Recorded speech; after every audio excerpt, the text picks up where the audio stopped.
Nous sommes Denis Blanchard et Eric Weissman de la société Ecomaison. Vous êtes ici pour qu'on parle ensemble des dispositions de reprise des déchets du bâtiment, plus particulièrement des chantiers, mais aussi sur les points de collecte qui se sont organisés, qui se sont déployés partout en France depuis le 2 mai 2023.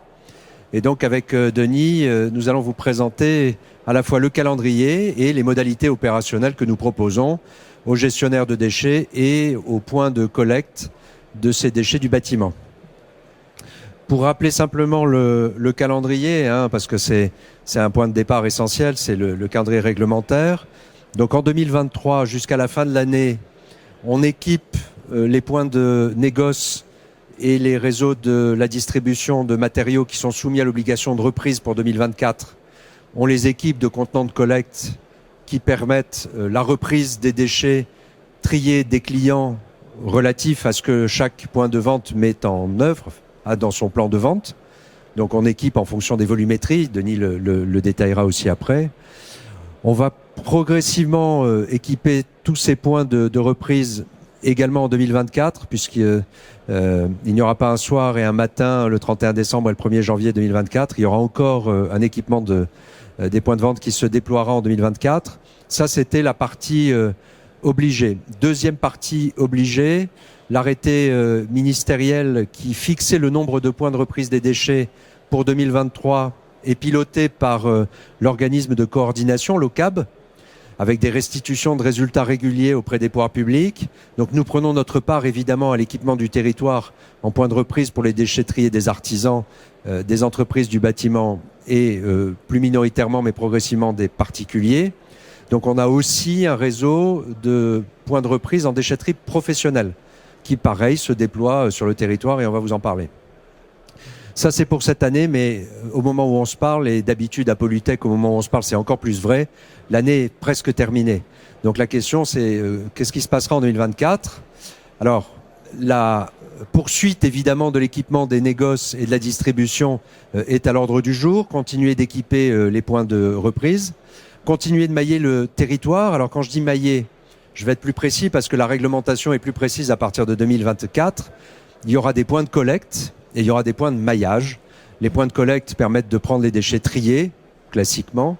Les points de maillage prennent les déchets triés et en plus proposeront des zones de réemploi qui permettront aux déchets des artisans, aux déchets des entreprises qui peuvent avoir une seconde vie, d'être proposés à d'autres artisans ou à d'autres entreprises. Donc on poursuit le maillage en 2024. On va progressivement collecter aussi les déchets dans les entrepôts des artisans, détenteurs de déchets triés, et sur les chantiers. Et comme l'essentiel de la nouveauté se situe là, c'est principalement de ça dont nous allons vous parler. Voilà, ce schéma rappelle simplement les réseaux de collecte et de reprise des déchets de chantier, la distribution, le négoce, les déchetteries professionnelles, les chantiers et les entrepôts. Et puis je dois aussi mentionner que depuis quelques semaines, précisément depuis le milieu du mois d'août, les collectivités locales ont accès à un contrat spécifique pour elles qui permet d'organiser dans les déchetteries publiques le tri des déchets, la reprise des déchets pris en charge par les éco-organismes avec des interlocuteurs pour discuter de ces contrats et avec une mise en œuvre progressive là aussi pour chaque collectivité locale qui le souhaite. Donc si dans l'Assemblée, dans l'assistance, il y a des collectivités territoriales qui souhaitent avoir un peu plus d'informations sur le contrat, sur les modalités de mise en œuvre, sur le calendrier. N'hésitez pas, ce n'est pas le cœur de la présentation, mais on peut évidemment répondre à toutes les questions. Voilà Denis, dans la distribution, premier point de notre maillage de reprise. Oui, merci Eric. Donc Denis Blanchard, moi je suis le responsable de la filière bâtiment chez Ecomaison dans les équipes d'Eric. Donc oui, un petit coup dans le rétroviseur, si je puis dire, puisque l'année est déjà, comme l'a rappelé Eric, bien entamée. Un coup dans le rétroviseur pour voir ce qu'on a fait au cours de cette année en matière de déploiement auprès des distributeurs. Donc la méthode qu'on a mis en place pour accompagner les distributeurs, que ce soit négoce comme grande surface de bricolage, consistait systématiquement à un audit. On s'est rendu sur tous les points de vente qui étaient soumis à cette obligation et qui souhaitaient être en avance de phase, hein, puisque comme vous le savez, l'obligation à strictement parler prend effet au 1er janvier 2024. Donc on était bien dans une logique d'avance de phase pour expérimenter justement cette mise en place. Donc audit en présence naturellement du gestionnaire du point de vente, hein, du responsable du site, en présence dans une deuxième partie de rendez-vous du gestionnaire de déchets, puisque le parti pris qu'on a arrêté, nous, c'est de travailler avec le gestionnaire de déchets qui était en place pour être le plus opérationnel possible et que la mise en place se fasse le plus rapidement et le plus simplement possible. On se mettait d'accord sur un schéma technique, on notifie le marché au gestionnaire de déchets, donc on a une relation tripartite, hein. Ecomaison a une relation contractuelle avec le magasin et avec le gestionnaire de déchets, et on installe le matériel, puis ensuite commence la collecte et le recyclage des déchets du bâtiment. Ces étapes, elles sont très énergivores, hein, puisque c'est pas leur métier de base au point de vente que de prévoir la collecte des déchets. Donc c'est un accompagnement à la fois de l'enseigne, mais également des discussions avec les gestionnaires de déchets, pour lesquels c'est un mode de fonctionnement qui était aussi nouveau. On assure la formation ensuite des équipes des magasins pour assurer l'accueil de ces déchets, et on propose un certain nombre d'outils pour permettre aux artisans de repérer ces points de reprise et les géolocaliser. Et aussi assurer une traçabilité qui, elle, est prévue réglementairement, puisque les déchets apportés par les professionnels doivent être tracés aussi bien pour le professionnel que pour le point de reprise qui accueille ces déchets. Donc là, à l'écran, vous avez quelques exemples de plans qu'on propose auprès des enseignes pour les aider à se projeter dans l'organisation. Autant de plans, autant d'implantations qu'il y a de points de vente. C'est ça quand même qui en fait une difficulté supplémentaire, c'est qu'on a des configurations, des mises au marché qui peuvent être un peu différentes d'un magasin à l'autre. Les plans de vente ne sont pas les mêmes, les itinéraires clients ne sont pas les mêmes. Donc ça implique d'intégrer cet itinéraire client dans la conception de l'espace de collecte. Donc tout ce travail en amont, il est nécessaire, indispensable, et c'est ce que nous menons depuis le début de l'année auprès de l'ensemble des adhérents que nous accompagnons. Aujourd'hui, c'est plus d'une centaine de points de vente qui sont équipés de reprises, et d'ici la fin de l'année, on avoisinera les 350 points de reprises chez les distributeurs et les négoces. Donc vous voyez quelques exemples, je les défile rapidement, c'est pour vous montrer la nature des plans qu'on est susceptible de faire. Là, vous avez un schéma type, on est sur globalement une plateforme qui fait entre 3 et 400 mètres carrés, où on a disposé les 6 flux obligatoires à la collecte, et où on propose, là c'est un équipement avec des bennes multi, parce que le compromis entre la place au sol et l'accessibilité pour les apporteurs nous semblait être un bon compromis, mais on a des équipements parfois avec de l'empirol, avec un mixte empirol multi. On a parfois même des zones de pré-collecte. Lorsque vraiment l'apporteur ne peut pas accéder aux zones techniques, eh bien on a une zone de pré-collecte qui nécessite que les magasiniers, les caristes puissent collecter les bacs de pré-collecte et les amener dans une zone technique qui n'est pas accessible aux apporteurs. Donc vous voyez, on a autant de configurations qu'on a eu d'accompagnement et de lieux. Je sais que dans l'assistance, certains d'entre vous étaient à nos côtés pour prévoir ces implantations sur des enseignes adhérentes et amies comme Brico Dépôt. Je regarde Fanny parce que, à l'occasion, Fanny, si tu souhaites témoigner de ton expérience, ça serait sympathique. Donc voilà quelques exemples, encore une fois, de la diversité, qui témoignent de la diversité des implantations et de la nécessité de réaliser ces audits et de l'énergie que ça nécessite également. Et on en reparlera sur le déploiement 24. Donc vous voyez, des implantations, là c'est un avant-après. Vous voyez naturellement des négoces qui à la base sont prévus pour vendre des matériaux, donc qui stockent de la matière, et là qui ont dû aménager leur plateforme pour permettre d'accueillir cette plateforme de collecte. Donc vous voyez, ça demande un effort aussi, on va dire quasiment culturel et intellectuel de la part de l'enseigne, d'accepter de rogner entre guillemets sur des espaces à caractère commercial pour accueillir cette nouvelle activité. Donc là, on est vraiment dans un accompagnement, un changement des mentalités qui n'est pas anodin dans le déploiement et dans la dynamique de déploiement.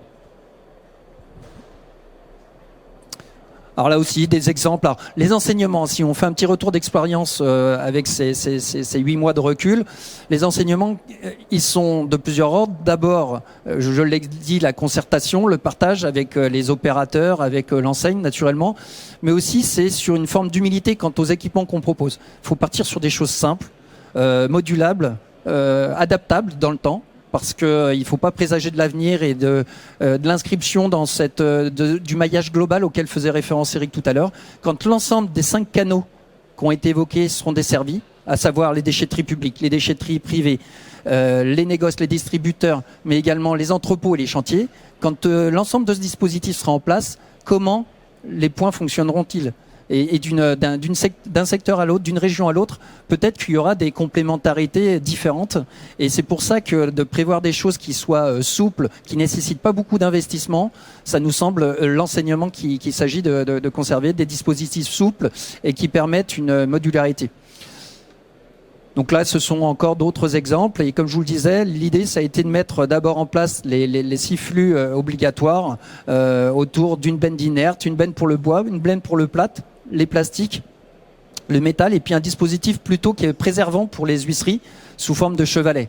Alors soit des chevalets métalliques réutilisables, soit des chevalets en bois dans une logique de reverse avec la vente, puisque des magasins qui vendent des huisseries reçoivent leurs huisseries sur des chevalets bois.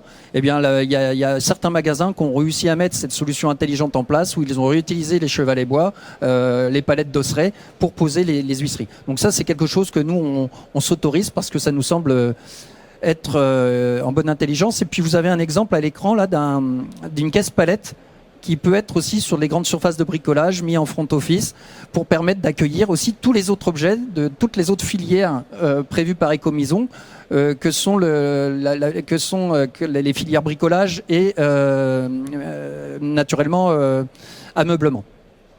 Donc l'idée, c'est encore une fois de communiquer sur les matériaux et non plus sur l'origine des produits. Donc c'est pour ça que nous, on ouvre grand cette possibilité de mutualisation d'ébène. Je vois Camille qui me tense. Je passe rapidement des exemples de signalétique parce que naturellement, vous le savez bien, quand il s'agit de faire évoluer les mentalités, les comportements, les habitudes, eh bien ça implique de faire des efforts en matière de communication. Donc on propose des kits de communication auprès des enseignes qu'on accompagne pour permettre de communiquer auprès du public apporteur, auprès de l'ensemble des apporteurs potentiels, que ce soit particuliers comme professionnels. C'est que le début. Il y a encore beaucoup d'efforts à faire en matière de communication, notamment de communication grand public. C'est prévu dans les mois à venir. Il va y avoir des campagnes de communication qui vont rappeler aux gens que les choses évoluent en matière de collecte du bâtiment et que désormais, il y aura la possibilité, il y aura toute cette possibilité qui seront offertes pour collecter les déchets du bâtiment. Donc vous voyez, on est quand même au début d'un processus.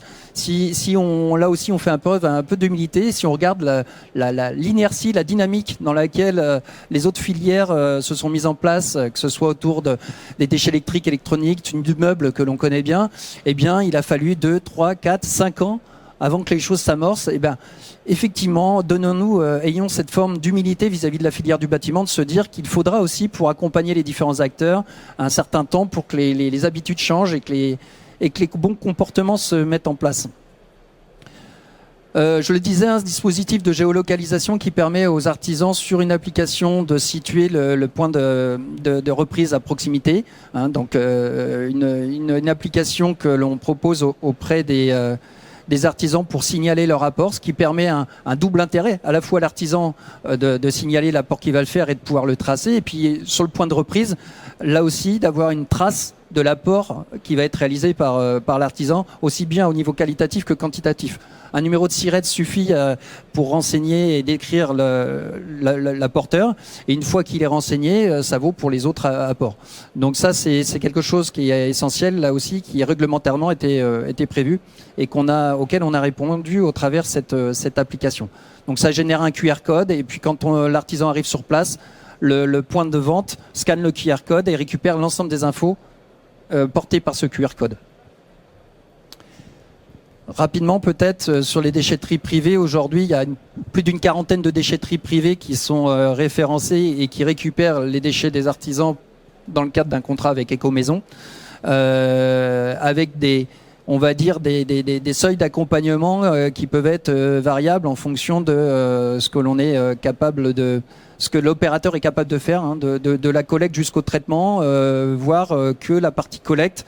Si jamais l'opérateur n'a pas de solution sur la partie traitement, il y a moyen de de plugger, si je puis dire, l'opérateur, la prestation de l'opérateur sur des marchés qui existent déjà, puisque comme vous le savez, Ecomaison bénéficie de l'historique d'Ecomobilier et à ce titre-là peut s'appuyer sur des marchés déjà existants en matière de valorisation matière et en particulier sur la filière bois, puisque 2022, sur plus d'1,2 million tonnes de déchets recyclés, Ecomobilier doit justifier plus de 700 000 tonnes de déchets bois. Donc il y a une histoire autour du bois qui permet là aussi de créer un effet de mutualisation et de synergie entre les deux filières.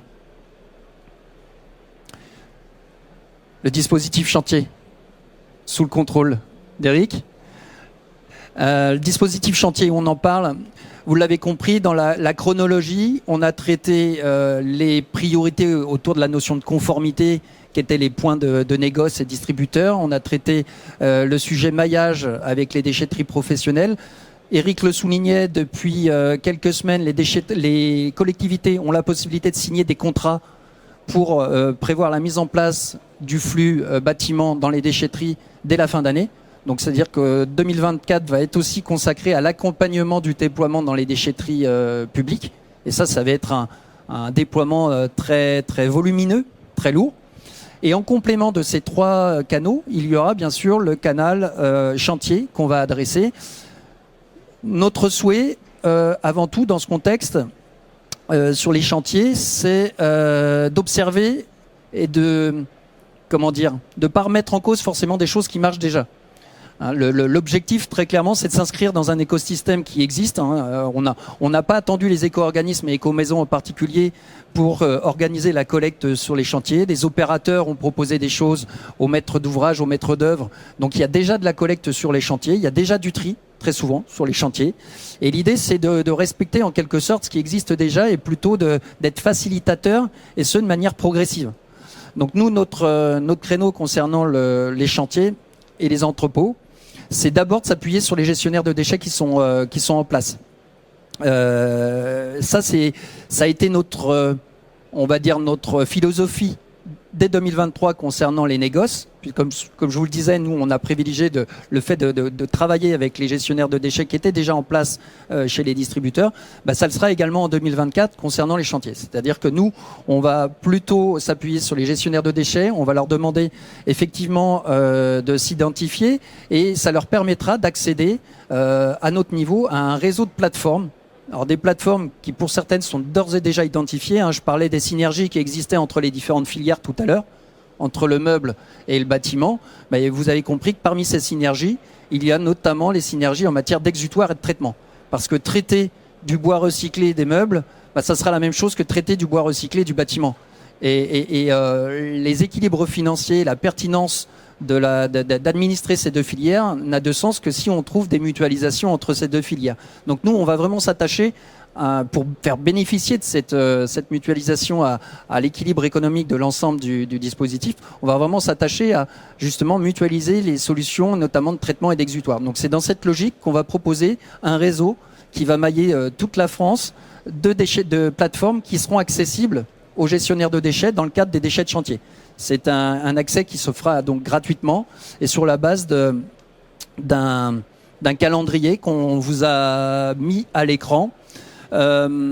Aujourd'hui, l'idée, et je vous le disais, c'est des plateformes qui sont d'ores et déjà existantes pour un très grand nombre d'entre elles, puisque c'est des plateformes avec lesquelles on travaille déjà concernant notamment le flux bois. L'idée, c'est de compléter ce réseau de plateformes. On distinguera probablement au sein de cette plateforme deux types de plateformes, des plateformes qui accepteront tout type de véhicules, pas seulement des FMA, et puis des plateformes, on va dire, plus industrielles qui seront prévues pour accueillir plutôt déjà du bois massifié ou en tout cas apporté sous forme de grands volumes en FMA. Mais ça, c'est des détails qui seront effectivement précisés dans cette publication. Donc une publication de cette plateforme de massification, la possibilité dans la foulée pour les gestionnaires de déchets de candidater, donc sur une plateforme que vous connaissez déjà, consultation.ecomaison.com. Donc c'est une consultation qui permettra de recueillir naturellement tout ce qui est lié aux qualifications professionnelles, l'historique du gestionnaire de déchets en matière de volume et d'activité bois. mais très souvent, encore une fois, ce sont des acteurs que l'on connaît déjà, puisqu'on travaille avec eux depuis plusieurs années. Et encore plus, on va dire, on a élargi notre spectre de partenaires avec la REP Bâtiment. Faut être honnête, hein. Le fait d'avoir pris le parti pris de travailler avec les gestionnaires en place sur les négoces a eu pour conséquence, si vous voulez, d'ouvrir largement le nombre d'acteurs avec lesquels on travaillait. Parce que Ecomobilier, dans la durée, avait privilégié des consultations importantes qui avaient de fait sélectionné les majeurs. Là, aujourd'hui, on continue naturellement de s'appuyer sur les majeurs parce qu'il y a des moyens et des infrastructures qui nous sont absolument nécessaires pour mettre en place la filière. Mais on a aussi élargi le spectre des partenaires puisque au hasard, on va dire, du déploiement sur les négoces, on a été amené à travailler et à contractualiser avec un certain nombre d'acteurs de l'ensemble des fédérations de gestion des déchets. On intégrera aussi dans la consultation la possibilité pour les gestionnaires de déchets de s'identifier sur d'autres produits possibles et notamment sur la traçabilité autour des métaux. Parce que comme vous le savez, les métaux, là aussi, ils n'ont pas attendu les éco-organismes pour être recyclés. Intrinsèquement, c'est des produits qui ont une valeur et dont le recyclage est effectif. Hein. On parle de l'étude de préfiguration de l'ADEME parlait de 90% de valorisation des métaux. Les objectifs qui nous ont assignés sont pas supérieurs, c'est-à-dire que on n'a pas d'objectif supplémentaire en termes de valorisation des métaux. En revanche, l'enjeu, et quand je dis l'enjeu, il n'est pas que pour Ecomaison, il est pour l'ensemble des éco-organismes. Donc c'est plutôt un sujet qu'on va essayer d'adresser à l'échelle de local. Ça va être d'assurer la traçabilité de ces métaux. Et là, vous savez que ça ne sera pas simple que de garantir une traçabilité de ces métaux pour être sûr que les 90% de recyclage annoncés sont bien réalisés sur les métaux issus des PMCB. Donc un enjeu de traçabilité, mais encore une fois, qui sera probablement porté, qu'on va essayer de porter au niveau de l'OCAB pour éviter de tomber dans des problématiques de double comptage ou triple comptage au gré des 4 éco-organismes, enfin des 3 éco-organismes qui interviennent sur les métaux. Et enfin, la dernière partie, on va dire, de cette candidature consistera à faire une demande d'allocation sur ces quotas. C'est-à-dire que vous aurez une information de la localisation des plateformes de reprise gratuite, vous aurez associé à cette plateforme des quotas, et charge ensuite, en tant que gestionnaire de déchets, de vous positionner géographiquement et en termes de quantité sur des adéquations de quotas qui vous intéressent eu égard à votre position sur le territoire, à des marchés sur des chantiers que vous avez d'ores et déjà identifiés. Et nous, à l'issue de ce référencement, on allouera ces quotas. On ventilera ces quotas. On se donnera un petit délai pour paramétrer le gestionnaire dans nos outils de collecte. Bon, dans 90% des cas, les gestionnaires de collecte de déchets sont déjà identifiés, sont donc déjà paramétrés dans nos outils. Et puis, ce qui nous permettra, normalement, à partir du mois d'avril, de réceptionner les premières tonnes sur ces autres plateformes. Voilà en substance notre projet. Avant de vous rendre la parole, ou de vous la donner, je synthétise autour de 3 mots-clés. Une question relative au délai, une question relative à la qualité, une question relative au coût, un point de précision. Sur les délais, vous êtes évidemment, pour ceux qui sont concernés par cette activité de gestion de déchets ou s'il y a de la maîtrise, s'il y a des représentants de la maîtrise d'ouvrage ici, évidemment les chantiers qui sont à venir doivent intégrer peut-être dès aujourd'hui ces conditions de façon à ce que tout le monde dans cette relation entre la maîtrise d'ouvrage et le gestionnaire de déchets et les entreprises au milieu puissent avoir les mêmes règles du jeu. Donc je crois que ce qu'il faut retenir, c'est qu'à partir de 2024, pour notre part en tout cas, on est bien sur un modèle délégué, c'est-à-dire que nous ne nous substituons pas à un gestionnaire de déchets qui serait déjà en situation en lien avec une entreprise ou en lien avec une maîtrise d'ouvrage. C'est bien ce gestionnaire de déchets qui poursuit la prestation, il n'y a pas de doute. Et le deuxième élément, c'est que pour notre part, l'économie pour la maîtrise d'ouvrage viendra du fait que le traitement sera pris en charge avec l'orientation possible vers une plateforme, soit de massification et traitement. Donc ça, c'est le premier point important. Ce qui fait que pour, taper sur le clou que Denis a déjà commencé à planter, la localisation de ces plateformes est évidemment déterminante dans les choix que vous allez pouvoir faire d'acheminer tous les déchets, une partie des flux, peut-être plus spécifiquement les flux sur lesquels nous-mêmes, et tu les as cités plusieurs fois, nous sommes connus et référencés. Le flux bois, évidemment. Il y a des matières plastiques aussi qu'on traite bien et depuis longtemps. Donc les flux issus de matières résine, plastique. Et donc c'est à partir de là que vous allez pouvoir vous dire, effectivement, dans mon offre vis-à-vis, si je suis gestionnaire de déchets, dans mon offre vis-à-vis des entreprises et de la maîtrise d'ouvrage, je peux en fait réduire une partie des coûts du fait que je vais livrer ces tonnes sur des plateformes éco-maison. Donc ça, c'est un premier élément très important et donc ça sera réellement effectif à partir du deuxième trimestre, avril 2024. Ça, c'était la première chose. La deuxième chose, sur les questions relatives à la qualité, c'est vrai que notre préoccupation, c'est le recyclage des matériaux. Et le réemploi, ça a été dit, mais c'est le recyclage des matériaux. Vous allez dire, c'est un peu une évidence, et en même temps, c'est juste pour rappeler entre nous que la réglementation, le décret d'origine de la filière de recyclage des matériaux du bâtiment, c'est uniquement des taux de recyclage à atteindre flux par flux. Ce qui fait que, évidemment, on va avoir une exigence, mais tous, Écomaison et les autres éco-organismes, une exigence très forte sur le tri des déchets et sur ce qui est mis à disposition des plateformes. Alors, il se trouve que les standards de tri ont été travaillés au sein de l'organisme coordonnateur. Le niveau de publication et d'information est probablement pas encore au top, parce qu'il y en a sûrement parmi vous qui ont peut-être eu des versions intermédiaires, mais qui n'ont pas les versions définitives. Je pense qu'un de nos engagements ici, c'est de mettre à disposition des entreprises et des gestionnaires de déchets le plus vite possible les consignes et les modalités de tri, puisque un déchet non trié ne sera pas pris en charge, et un déchet mal trié, pour nous, évidemment, bon, c'est des coûts supplémentaires, mais on est susceptible de ne pas les prendre en charge et de les remonter jusqu'à l'entreprise donneur d'ordre, et c'est un risque de moindre qualité en vue du recyclage.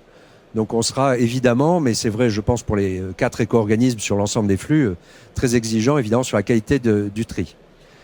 Point sur la qualité. Sur la question des coûts, et je reboucle avec le point de départ, nous, éco-organismes, nous sommes évidemment pilotés par un cahier des charges qui fixe des étapes de mise en place d'un premier maillage, d'un premier réseau de collecte. C'était cette année, avec la reprise dans le négoce et les déchetteries professionnelles. Le fait que chaque chantier puisse être à moins de 10 ou de 20 km d'un point de récupération des déchets. 2025, c'est la fin de cette montée en charge. En 2024, on serait déjà à 50%. Prise en charge de 50% des déchets à recycler. Donc on voit qu'il y a des objectifs, des cahiers des charges qui sont très ambitieux, volontaristes, peut-être par certains côtés optimistes, voire peut-être surréels. Et c'est important qu'on se le dise aussi aujourd'hui. La raison pour laquelle notre offre, elle est principalement une offre déléguée, c'est-à-dire les gestionnaires de déchets qui sont en place, qui ont des contrats, qui ont des habitudes de travail avec leurs clients, demeure le maillon fort, parce que cette montée en charge, elle exige en fait un déploiement opérationnel dans des proportions très importantes. Tu le disais, nous on est agréés depuis 11 ans sur l'ameublement. Moi j'étais là au début de la mise en place de la filière ameublement. On est passé de 8 000 tonnes la première année à 1 200 000 tonnes, qui représente à peu près la totalité de ce que les Français mettent au rebut en termes d'ameublement, matelas, cuisine, armoire, boîte de rangement. On est passé de 8 000 tonnes à 1 200 000 tonnes en presque 10 ans. Là, il faudrait passer l'année prochaine déjà à, je ne parle que de la catégorie 2, c'est-à-dire tous les déchets non inertes, à 4 millions de tonnes en à peine 18 mois. Donc il y a une sorte de volontarisme très puissant qui nécessite un équilibre raisonnable, peut-être la prise en charge de l'ensemble des coûts, la montée en charge opérationnelle de ces déchets. Il y a encore besoin de vérifier la qualité du tri, la pertinence et la performance de ce que ces plateformes de recyclage vont mettre à disposition. Donc, pour conclure là-dessus, en 2024, on est encore ensemble dans une phase de montée en charge et d'apprentissage. Voilà, et c'est normal au regard des enjeux à la fois environnementaux, économiques et financiers pour cette filière. C'est normal que 18 mois après, on ne soit pas encore avec l'ensemble des précisions millimétriques sur tous les détails pour cette filière de recyclage. Voilà, la parole est à vous. Alors, je ne sais pas comment... c'est toi qui fais tourner le micro. Merci, Camille.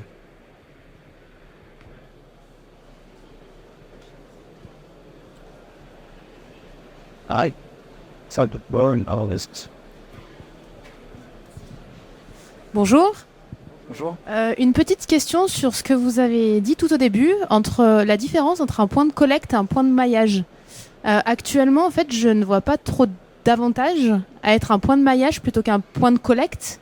Est-ce qu'à terme, il est prévu quand même d'avoir des avantages, notamment financiers, là-dessus ? Tout d'abord, est-ce que je peux me permettre de vous demander de vous présenter? Simplement pour l'auditoire, ça peut être intéressant. Oriane, je travaille pour un bureau d'études EOD. Très bien, enchanté. Alors, point de reprise, point de maillage, effectivement, sur 2023, et Eric l'a rappelé tout à l'heure, on s'est vu précisé par les pouvoirs publics, par un arrêté complémentaire en février, un nombre de points de reprise qui a été précisé à l'instar de l'ensemble des éco-organismes. Donc d'ici la fin de l'année, il fallait être à 2419 points de reprise. Ces points de reprise, effectivement, se distinguent des points de maillage qui sont aussi prévus dans la réglementation par rapport au fait qu'un point de reprise ne dispose pas forcément d'une zone de réemploi. Donc la différence, très clairement, va s'exprimer autour de cette possibilité d'avoir ou pas une zone de réemploi. Après, sur la manière d'accompagner ces points de reprise ou de maillage, aujourd'hui, il n'y a pas de précision particulière, puisque aujourd'hui, les points qui ont fait l'objet de reprise sur les points de vente chez les distributeurs, alors d'un organisme à l'autre, il y avait des nuances en termes d'accompagnement, mais bien souvent, on retrouvait un dispositif de soutien forfaitaire et un dispositif de soutien variable pour, on va dire, indemniser les points de vente des contraintes générées par l'implantation de ces points de reprise. Donc un magasin, une grande surface de bricolage ou un négoce qui implantait un point de vente se voyait proposer un soutien par rapport à la place occupée par ces bennes et un soutien relatif aux quantités de déchets collectés. Et ces soutiens ne sont pas forcément aujourd'hui distingués entre les points de reprise et les points de maillage. Alors, du coup, je dis juste, pardon, un mot de plus, mais par rapport au réemploi, en fait, c'est vrai que la question du soutien à l'activité de réemploi est posée. Tous les éco-organismes ont rendu une feuille de route ou un projet relatif au réemploi. La question cruciale, c'est de vérifier que l'intuition du cahier des charges, qui est qu'il doit y avoir un point de collecte sur 2 équipés pour faire du réemploi de matériaux, que cette intuition, elle a un intérêt pour les artisans qui vont déposer éventuellement des matériaux en vue de réemploi et éventuellement pour ceux qui seraient susceptibles de récupérer ces matériaux pour les réemployer en vrai. Donc peut-être que cette discussion n'est pas complètement close sur la pertinence de mettre des points de reprise en vue de réemploi dans plus de 2000 points de vente de négoce ou de la distribution partout en France. Alors c'est vrai que moi j'ai l'optique plutôt déchetterie publique, où en fait on est déjà sur des déchetteries qui ont des points de réemploi. Et là se pose la question, avec la nouvelle REP, de savoir si on agrandit par exemple le nombre de quais, si on agrandit le stockage en haut de quai. Et actuellement en fait on n'a pas vraiment de levier financier à engager des travaux supplémentaires pour avoir tous les flux du point de maillage sur ces déchetteries publiques. Et du coup, je vous renvoie quand même au contrat collectivité qui est disponible en ligne et qui retrace précisément les soutiens fixes, les soutiens variables, le soutien au réemploi. Tout est rédigé, tout est précisé dans le contrat collectivité. Si c'est sur ce sujet-là, tout est écrit. Et du coup, effectivement, il n'y a pas, financièrement parlant, en tout cas, en termes de collectivité, on n'a pas d'intérêt à devenir point de maillage plutôt que point de collecte. Alors la collectivité, elle ne raisonne pas, ou alors... j'ai raté mes premières études sur le droit constitutionnel. Elles ne raisonnent pas que par rapport au financement. Je pense que la question qui se pose pour les collectivités, c'est la qualité du service délivré à l'usager, l'habitant du territoire, l'artisan du territoire. Voilà. Après, je pense que c'est plutôt ça le point de départ, de savoir si on met une zone réemploi en déchetterie, si on élargit les quais, si on déploie le service. Je pense que c'est ça qui est prioritaire. Alors après, les financements, ils sont prévus, ils ont été calibrés, négociés, discutés avec les collectivités. Je ne sais pas dire si ça suffit ou ça suffit pas. Je sais dire que la collectivité, elle ne peut pas raisonner que par rapport à ce seul point d'entrée-là. Mais si vous voulez parler des collectivités, on peut en parler après. Il n'y a pas de problème, bien sûr.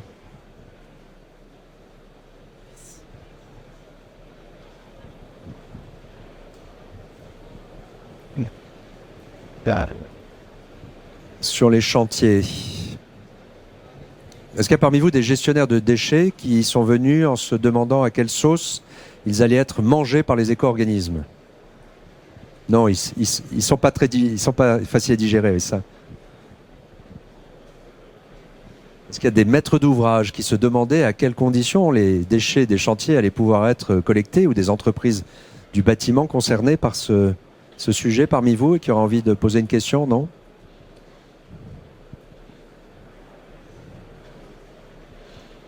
Est-ce qu'il y a des personnes qui pensent que ce qui n'a pas été dit est pas clair et que ce qui a été dit est très clair?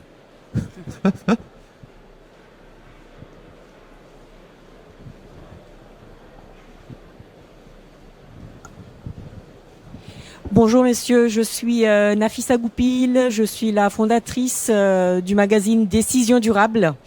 Merci beaucoup pour vos propos très instructifs. Moi, je vais vraiment vous poser une question bête, puisque moi, mon magazine, on est complètement transverse, donc je ne suis pas du tout du métier. Mais là, on parle de la production de déchets, de réemploi. Mais est-ce qu'on peut rêver qu'avec le réemploi, bientôt, il n'y aura plus de déchets? Et bien sûr, ça, c'est l'objectif. Mais vous qui êtes du métier, c'est un rêve qui porte sur quelle année, par exemple? Alors, ce que vous appelez un rêve, peut-être que pour certains, c'est un cauchemar, qu'il n'y ait plus de déchets. Oui, mais j'imagine bien. Merci beaucoup. Non, mais ce que je veux dire, moi, je sais pas, on n'est pas devin, mais du coup, je peux pas parler du bâtiment, je peux vous parler de l'histoire de l'ameublement, puisque depuis 10 ans, on est passé de 8 000 tonnes à 1 200 000 tonnes collectées, avec presque 6 000 points de collecte partout en France. Toutes les déchetteries publiques de France, ou pratiquement, sont équipées d'une benne pour collecter le mobilier. Et on voit que à la fois les pratiques des citoyens, consommateurs, plus ou moins militants environnementaux, suivant qui ils sont, ont beaucoup évolué. Certains produits qui sont plus durables et qui vont pouvoir faire l'objet d'une réparation, par exemple, ne viennent pas à la déchetterie au bout de 5 ans, 10 ans, 15 ans, comme le prévoyait peut-être leur fonctionnement initial, mais au bout de 5 ou 10 ans de plus. Donc, il y a un premier sujet qui est de prolonger la durée de vie des produits par la réparation, par la qualité initiale, par la possibilité de trouver des pièces détachées. Tout ça, c'est en cours, et c'est des pratiques qui sont plutôt en amont dans les magasins du négoce, de la distribution, les vendeurs de mobilier, les spécialistes. Donc, premier élément, reculer la date de mise au rebut avec des pratiques vertueuses. Deuxième élément, le réemploi, vous le mentionnez. Alors, le réemploi, ça se pratique beaucoup. Là aussi, depuis 10 ans, ce qu'on a vu, c'est que le réemploi solidaire, qui passait par les ressourceries, par Emmaüs, a basculé sur du réemploi, je veux dire, pécunier. C'est-à-dire qu'effectivement, tout le monde cherche d'abord à vendre sur Vinted ou sur un autre site internet son vieux canapé ou sa vieille commode. Et puis, de guerre lasse, un jour, il faut aller chez Emmaüs, voire aller à la déchetterie. Bon, ça, c'est un bouleversement des 10 dernières années, même d'ailleurs, en fait, des 3 dernières années. C'est un bouleversement très préoccupant parce que le réemploi solidaire perd en qualité et en quantité. Et derrière, il y a des modèles évidemment de réinsertion sociale très importants pour Emmaüs ou les ressourceries. Donc le réemploi, oui, solidaire préférablement. En tout cas, c'est notre sentiment là-dessus. Et puis après, on peut donner ou garder. Troisième aspect, le recyclage. Est-ce que ça peut disparaître? Est-ce qu'il faut que ça disparaisse? En réalité, c'est quand même... je le dis au regard, par exemple, des matelas qui, il y a 10 ans, étaient tous, 100% des matelas partout en France étaient enfouis dans des centres de stockage. Depuis 10 ans, on a ou incinéré, mais très, très minoritairement. Aujourd'hui, on recycle les matelas. C'était pas imaginable il y a 15 ans, c'était imaginable il y a 10 ans, et aujourd'hui, c'est réel. Le matelas, c'est devenu de la matière première. Donc, ce qui est intéressant dans la logique du recyclage, et c'est pour ça que je dis, c'est peut-être pas souhaitable que ça soit plus possible ou plus existant en France, c'est de la matière première qui réintègre des circuits de fabrication, qui permet à des entreprises françaises de refabriquer des produits, que ça soit pour le bois dans les panneaux d'agglomérés ou pour les mousses aujourd'hui avec des technologies de recyclage moléculaire de la mousse polyuréthane. Donc c'est des leviers d'innovation, des leviers de développement d'activités industrielles en France. Donc tout ça, c'est plutôt des bonnes nouvelles, et c'est permis par l'éco-participation que payent les citoyens, consommateurs, militants, etc., que les citoyens payent au moment de l'achat. Donc c'est le moment où normalement les citoyens, consommateurs, militants sont plutôt en bonne forme, trouvent que c'est sympathique de renouveler leur matelas, leur cuisine, etc. Et donc ils payent la petite éco-participation que nous collectons et grâce à laquelle on fait tout ce travail. Donc c'est plutôt, le modèle est plutôt vertueux. Voilà, donc si vous entendez dans le salon des personnes qui critiqueraient les modèles REP, vous nous les envoyez. Notre stand est en hall 4H et on leur explique 96 et on leur expliquera pourquoi ce modèle des éco-organismes est aussi vertueux en France. Peut-être deux mots simplement sur le volet quantitatif et cette aspiration à aller vers du tout réemploi ou du tout réutilisation. Si on observe d'où on part aujourd'hui, et si on considère le gisement issu de l'étude de préfiguration de l'ADEME de près de 10 millions de tonnes de déchets de catégorie 2, aujourd'hui, il serait question, et même si je dis aujourd'hui, il serait question parce que on ne sait pas bien le mesurer. Comment mesurer déjà le réemploi ? Ça pose la question de la méthodologie sur est-ce qu'on mesure en tonnes, en nombre d'objets, etc. Donc ça, en soi, ça constitue une première question qu'il s'agit d'adresser si on veut être sûr qu'on progresse. Il faut déjà savoir comment on mesure et d'où on part. Et il semblerait qu'on partirait d'un ratio qui serait de l'ordre du %. On serait à 1% de réemploi sur les déchets du bâtiment. Donc oui, tendre vers beaucoup plus de produits réemployés, réutilisés, c'est une aspiration vertueuse et qui doit tous nous tendre vers cet objectif. Mais la réalité, c'est qu'aujourd'hui, on part d'une base très très faible de matériaux réemployés dans le secteur du bâtiment et qu'il y a des freins. Ce qu'on observe, nous, c'est qu'il y a beaucoup d'acteurs aujourd'hui, qu'ils soient issus de l'économie sociale et solidaire ou d'autres environnements, qui a sans doute des sujets sur l'articulation, comment dire, la facilitation qui est apportée à ce dispositif, mais il y a des freins aussi autour de l'assurantiel, par exemple. Il y a un vrai sujet, comment assurer les produits du bâtiment issus du réemploi. Et ça, il y a des freins qu'il faut absolument lever si on veut avoir une chance d'animer, on va dire, le mécanisme de l'offre et de la demande, parce que aujourd'hui, il y a des acteurs, il y a des matériaux, mais les choses se font pas forcément. Et donc, la réglementation l'a prévu, puisqu'on est objectivé, on est, tout organisme confondu, censé impulser 2% de réemploi sur 2024, et à horizon 27, c'est 4% de réemploi dans le bâtiment. On parle de 4%. Donc, il faut le faire, c'est important, mais ça vous donne une idée aussi du chemin à parcourir sur ces sujets-là. Moi, franchement, je trouve que c'est très peu, 4%. Moi, je sors du salon CIPCA, qui est le salon immobilier bas carbone, et on parlait, l'objectif, c'est beaucoup plus. 4%, c'est epsilon quand même, moi, je trouve, dans le cadre de réemploi. Après, il faut aussi la réalité des matériaux qu'on est en train d'adresser, c'est qu'actuellement, naturellement, on perçoit des éco-contributions sur la base de produits qui sont mis au marché actuellement, mais ces éco-contributions, vous vous rendez bien compte qu'elles nous servent à financer la collecte et le recyclage de matériaux qui ont été mis en œuvre il y a plusieurs dizaines d'années. Et il y a plusieurs dizaines d'années, on n'avait pas la même exigence en termes de nature des produits, de qualification environnementale, etc. Donc, on a à gérer une histoire qui pour l'instant n'a rien à voir avec l'histoire des produits qui sont mis en œuvre. Donc vous voyez, on est aussi à une forme de charnière de ce point de vue-là sur les écoparts, la REP qui se met en place et puis la gestion de l'histoire. Lorsqu'on est sur des produits à durée de vie beaucoup plus courte, il y a un lien entre la mise au marché et la mise au rebut qui est plus proche. Si on va à l'extrême, les emballages ménagers entre le moment où ils sont vendus et le moment où ils vont devoir être collectés, il va s'écouler quelques semaines, quelques mois. Là, on est quand même sur alors sur le meuble, la moyenne, je ne l'ai pas en tête, 25 ans. Voilà. Sur le bâtiment, on sera probablement sur des durées de vie et en fonction des matériaux. Parce qu'entre une charpente gros œuvre qui aura servi à construire effectivement un bâtiment et puis des huisseries, portes ou fenêtres, la durée de vie et la mise au rebut ne sera pas la même. Donc ça, c'est des considérations aussi qui vont venir, on va dire, interférer dans les modes de gestion et de la fin de vie de ces produits.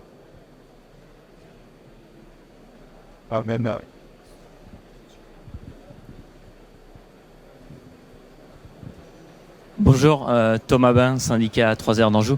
Est-ce que vous pourriez simplement préciser les règles d'éligibilité à la collecte et à la reprise sur chantier ? On parle des 50 mètres cubes, comment on les calcule ? Est-ce que c'est l'ensemble des flux pris en compte ? Est-ce que c'est sur la durée totale du chantier ou un instant T, etc. Ouais. Oui, effectivement, vous avez raison. Cette notion, elle était insuffisamment précisée dans les textes. C'est pour ça qu'à l'initiative de l'OCAB, il y a des études complémentaires qui ont été menées, qui sont en cours pour être tout à fait honnête, avec un cabinet qui s'appelle Kia. Et il y a eu une première restitution de ces études qui n'ont pas permis, de trancher sur ces sujets-là, en tout cas pas suffisamment pour aujourd'hui s'en contenter. Les discussions actuellement avec les pouvoirs publics consistent à circonscrire des zones d'expérimentation aussi pour tester la pertinence de tel ou tel seuil. Donc les discussions avec les pouvoirs publics vont permettre au cours de l'année 24 d'identifier une dizaine peut-être d'opérations expérimentales par département, et ça serait une étude action si vous voulez. IKEA aura pour vocation d'intégrer ces retours d'expérience pour faire des préconisations et des consignes. Nous, ce que l'on observe, et c'est ce qu'on a rappelé tout à l'heure sur notre manière d'intervenir auprès des chantiers, notre souhait, c'est de ne pas interférer avec ce qui marche déjà. Parce que ça, il y a des choses qui marchent déjà. Il y a déjà des acteurs qui proposent du tri, il y a déjà des opérateurs qui proposent à leurs clients, maîtres d'œuvre ou maîtrises d'ouvrage, des choses qui fonctionnent. Ce n'est pas arrivé dans un dispositif où on aurait certes une action financière, mais qui serait mal à propos, quoi, qui interviendrait pas, ou une action opérationnelle. C'est pour ça que nous, on est très prudents sur ces actions opérationnelles, puisque l'idée, c'est plutôt de s'appuyer sur des choses qui marchent et qui soient pertinentes. Et pour ça, on s'accorde ce délai de réflexion et d'expérimentation. Oui, bonjour. Donc Sylvie Vassot. Donc je travaille dans une vitrerie minorerie menuiserie aluminium en fait en Martinique. Je voulais juste compléter en fait pour Madame, c'est que le réemploi, c'est que comme ce sont des produits qui sont en fait en fin de vie, on pourra pas les réemployer en l'état. Mais je prends par exemple tout ce qui est accessoires dans les menuiseries par exemple, que ce soit une menuiserie en fait en bord de mer ou une menuiserie en fait dans le centre, eh ben, l'une sera en meilleur état que l'autre et on pourra récupérer les charnières, les poignées, on pourra faire du réemploi, mais peut-être pas à 100%. Après le verre c'est pareil, le verre il faut le stocker, il faut pas le rayer, mais je pense que quand on va démanteler les menuiseries, il y aura plein de choses qu'on pourra récupérer pour réemployer. Outre le recyclage, hein, bien sûr. Donc, on est positif là-dessus.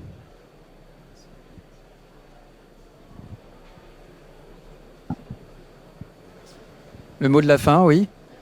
Eric, tu voulais rajouter quelque chose? Non. Il nous reste à vous remercier. Effectivement, on arrive au terme de cet échange. Et puis, on reste, comme on vous le précisait tout à l'heure, à votre disposition. On est dans le hall 4. En K96. K96. Voilà, donc si vous voulez nous y rejoindre. Merci en tout cas de votre attention et à très bien vite. À très bientôt. À très vite. Merci. Au revoir.